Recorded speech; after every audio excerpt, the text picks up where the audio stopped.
Chill out. Staying cool in English.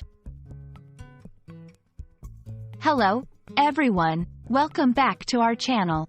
Today, we're going to unravel the meaning behind a very common English phrase, chill out. So grab a seat, and let's get into the cool depths of this expression. The phrase, chill out, is actually slang and is used informally. It means to relax or calm down. It comes from the word chill, which can mean cold, suggesting that someone's high emotions need to cool down.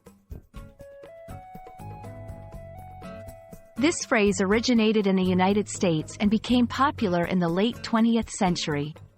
It's believed to have come from African American vernacular English before becoming part of mainstream American English.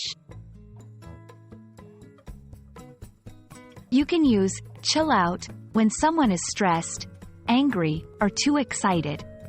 For example, you're getting worked up over this game. You need to chill out. I'm going to chill out this weekend and read a good book. There are a few variations of this phrase, such as chill, take a chill pill, chilled out as an adjective. I hope this video helps you understand and use the phrase, chill out, correctly. Remember, it's all about staying relaxed and not letting the small stuff get to you. Keep practicing, stay chill, and I'll see you in the next video.